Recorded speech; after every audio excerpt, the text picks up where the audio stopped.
How come most startups fail, even when we have more tactics and strategies than ever before? Join the bedside chat of an entrepreneurial couple as they share what it takes to create a business with ease and in flow. Hello everybody, welcome back to another Biz in Flow bedside chat. I'm Natasha Crew. I'm Jachym. Yeri. Wow, what a name, Jachym. That's an evil laugh. Today I want to ask you something. Go ahead. Because on the last episode we talked about why we're different as coaches and how the coaching industry actually is starting to look these days. Because the entry is, the bar is really low. Anyone can be a coach these days, which is, good and a bad thing. But I want to ask you, why are people relying on tactics and strategies so much? As much as they do. How did it become that way? Well, because they've lost trust in their own gut feeling and intuition. Tell me more. If everyone has a unique gift, you have your own way of doing things, and that's fantastic and great. And it is what, will draw people to you. However, if you are just relying on the same old techniques and tactics and strategies and tools that have been out there for years by now, well, you're just going to be another one of those coaches. And what's the differentiator? You're just going to run them through the process a bit different. You'll put a little bit of your own spin on it, but you'll adhere to the script, and then what? So, for whatever reason, we think that the power is out there in those tools and all of that, but it isn't. And what if we were to take away all the tools and you're not allowed to use them? What would you do? How would you show up? And most people are like, oh my god, wouldn't know what to do with myself. Yeah, there we go. You're insecure. You're insecure about not having something that you can hide behind, which is a strategy or a tactic. So you're saying that they're following something because they don't trust not following something. Yeah, or just really trusting themselves. Now again, guys, I am not judging this as, oh, bad, bad, bad. I've done the same thing. And that's fine. You are in your journey where you're at. There's nothing wrong with it. However, I definitely want to encourage you to actually go deeper and find your own unique gift, your own intuition, where you can really share something that no one else can really share, because it's not a tactic or a tool. I have a story to share. Go ahead. Does everybody like story time? Yes, please. Let me go get my hot chocolate milk now. We don't have milk, and we do have hot chocolate. Okay, but anyways, when I first started teaching yoga, and it was at a time where I didn't even have any yoga teacher training, somehow I was still teaching yoga, I didn't know many poses other than the stuff I learned from university when I was going to a bunch of yoga classes then in Canada. And what I would do to prepare for class would be to print out a bunch of positions, write it out, have it on a piece of paper next to me, and just start a class with the people in the room and just keep looking at my piece of paper and then going through the next poses. And I remember how I didn't even like the class, and I felt disconnected from the people. I really felt disconnected from the people, because every time I was finished a pose, I would try to remember enough 3 or 4 poses ahead of time. And then I would have to look over at it, oh, this is so awkward, I shouldn't have a piece of paper with me. And then I would go on with the next poses. And it was just really not natural. And I didn't have a good connection with the students.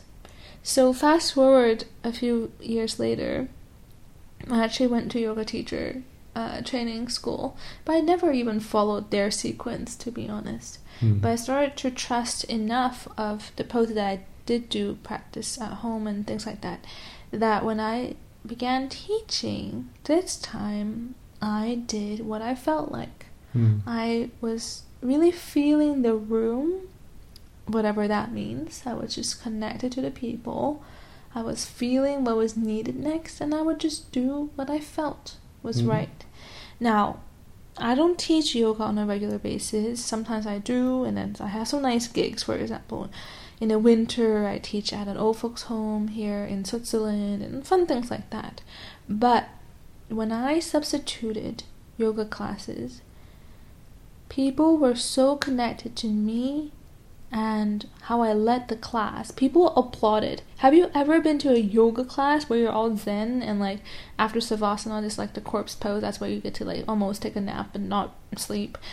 Like, people clapped? Like, that's totally not the energy. It's not a freaking concert. But people really, really appreciated it. And what I always get, even from now time to time when I teach my friends, like, that's exactly what I needed. But how or why? Because I listened. And I didn't listen with my ears. I listened to the feeling within me that guided me to take the next right action. So I really wanted to share that because, you know, I was substituting, gotta share a bit more dirt on this. I was substituting for someone who was very systematic. Someone who, in my opinion, wasn't very connected to the class. Wasn't very connected to the students. And when I substituted that one evening, people were so touched. And I wasn't doing anything extraordinary. I was just teaching yoga. But I brought a certain feeling into the room because I was listening to them. Mm-hmm. Doesn't have to do with my ears, I want to emphasize again. I'm just using the word listen. Mm-hmm. Now, I've been quite lucky, you know, that early in my hypnosis career, the teachers that I went to, they kind of shared more a bit of principles about change work and what they do, and not, you know, a bit less kind of rigid techniques, and that kind of gave me the freedom to be more exploring in my work. But even there was a certain kind of thing, a few kind of techniques that I, you know, would adhere to or do things, and it just, you really just drop it, you know. You can learn those things, they're kind of a good way of getting started maybe, but learn them and then forget them. Just completely forget them. If they come out in your coaching or in your change work, that's fine.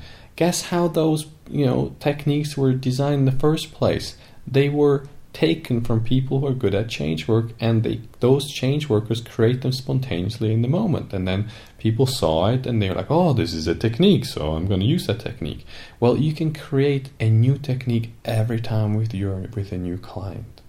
You are the one who has the creative power to create those things on the spot. You don't need years of thinking about it and how to do it and all of that. It's not there. You are the creative power. Start trusting yourself. So what you're saying is that we can literally become our own expert. Like, Yeah. you can actually tap into what's true to you, which other people might not even agree with, because it's your your way. I don't want to say technique, but like, it's your style, it's your method, it's your natural way of going about it.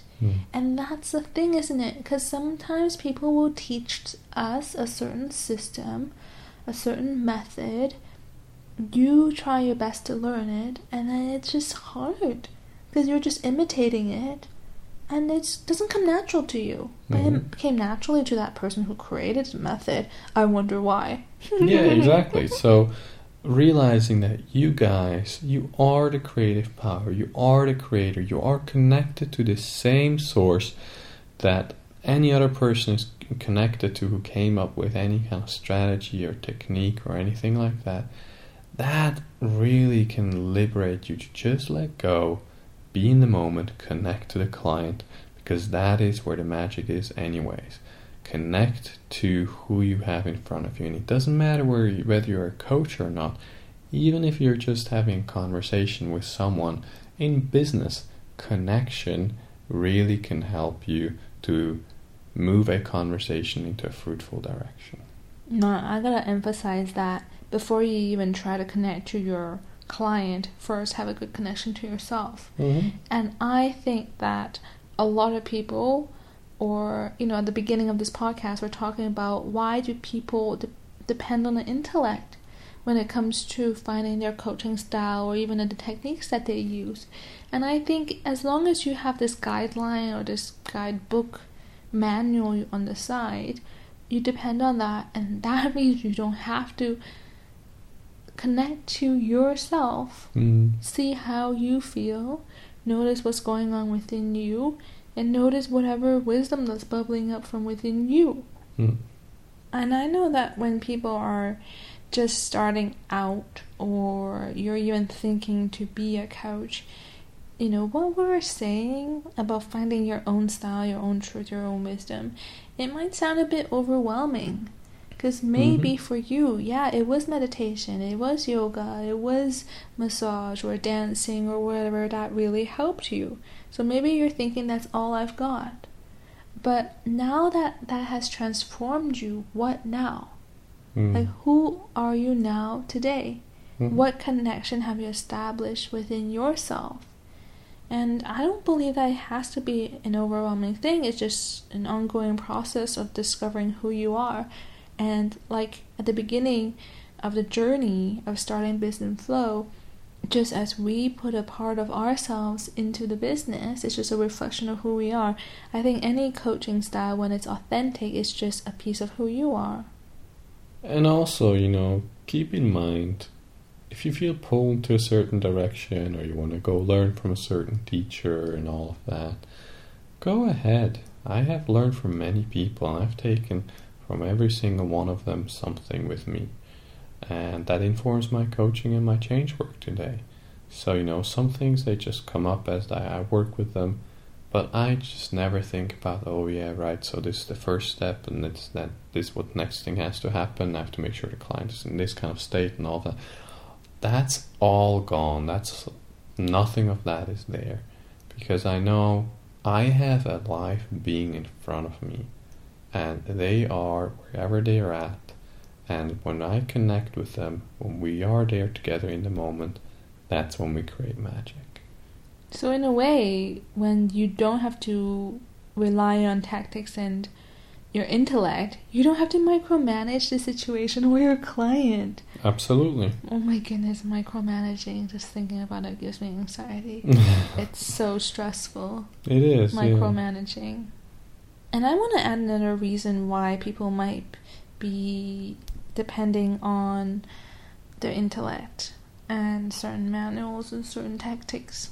And I think that certain people really find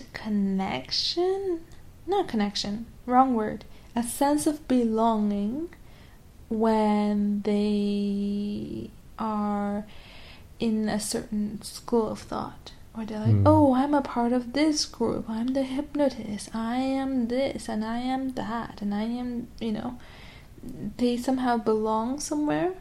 Plus, they also have this new identity now. Like, that's who I am, and this is what I do, and it works, because there's a whole group of us out there, and we're doing it, and it's who I am. And so, in some way, it's as if they're kind of clinging onto an establishment, or at least a field, so that they can feel like they're more legit, so that they know other people are backing them, or the whole, you know, like sector of change workers who are backing them up.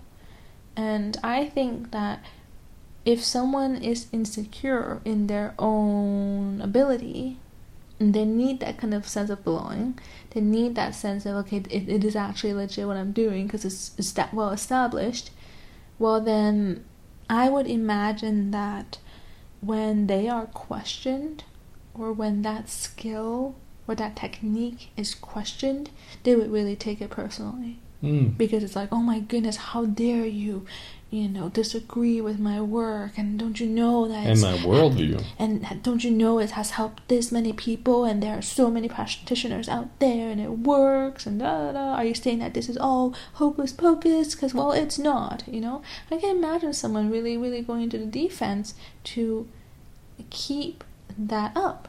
You know, to be like, no, how dare you say that this is not true? This is me. Like, how dare you? Yeah. And for someone who, for example, for you or me, who's beyond the intellect, it's just like, oh, that's not what you agree with? Okay, fine. Go on now. Then you don't need to get coached by me. You know, just like move on. But we don't take it personally. We don't need people to believe us. We don't need people to think that it's the right way. Absolutely not. Why would you need that? I don't know, because I think that people really depend on the intellect and just like belonging to a school of thought, belonging to a certain certification thing, and the legitimacy of it all, and the credibility and the reputation. And why do you think they're depending on that? My first thought is that they can't stand on their own. So, you know, it's like you have a... Sorry, there's a terrible example. We've been watching too many nature documentaries. But you have a herd of cattle or something, or buffalo, and the buffalo have to stay together. Because the moment one of them leaves the crowd, it's not a crowd, the crowds are people. Once one buffalo leaves the herd, they're in trouble. Because they're weak, they're less able to defend for themselves, and they're vulnerable. So this is kind of the sense that I get, is that they're trying to attach themselves to some well-established thing so that they can feel like they are well-established. And I think they are just trying to take care of their insecurities. So they're trying to hide behind a certain school of thought, behind, you know, those are the facts and it's proven and whatever. Yeah, well, you know, there's lots of things that seem to be proven, yet, you know, not everyone gets the results with them. So I really encourage you to stand on your own, actually find your own grounding, find your own security. Because depending on the outside to provide your security is then always going to put you in a defensive spot whenever that is going to be questioned. And I really want to emphasize today that these people could full-heartedly believe that that's their truth. Maybe in this moment, that's all they know, that's all they've experienced, and they think it works. And maybe they even believe that it works well for their clients. I'm not going to deny that. Maybe they full-heartedly believe it. Plus, their heart might be also in the right place. They are actually really great people. They actually want to help their clients. But they're just attached to an identity or a technique or a school of thought. And they think that's it, you know, and they've settled on it and they're not questioning it anymore. So I don't want to put this as in like, oh, people who, you know, rely on a technique or belong to a certain, you know, association or type of coaching is bad. I'm just saying, how deeply have they depended on that thing where if you take it away, they're like lost, right? Because that's scary. If you have to depend on something, a tool, and without it, you're done for. It's that's not great to be. So I just want to draw one last example here.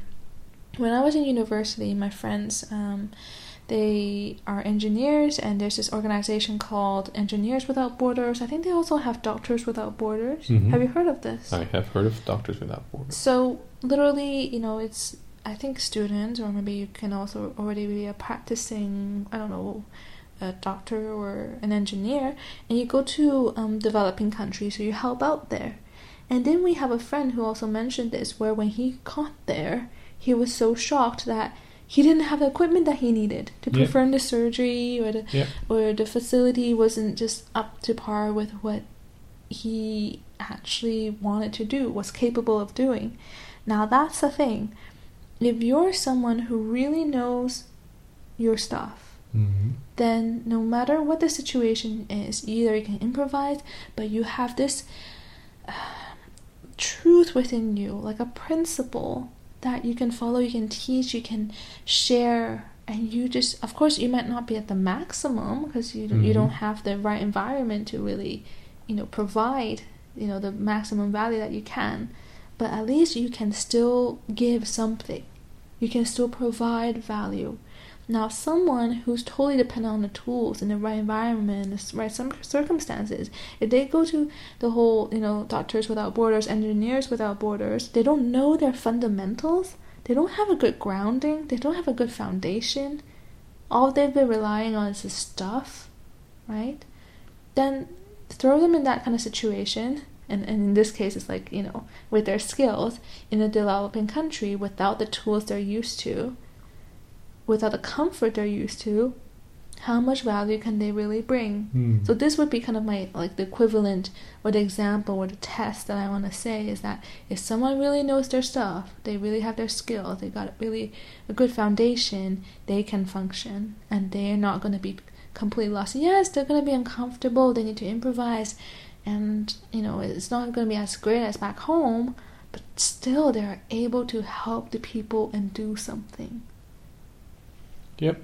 Instead of relying on tools to try and help people change, just become a transformative force for people. So, what do you think of the intellect now?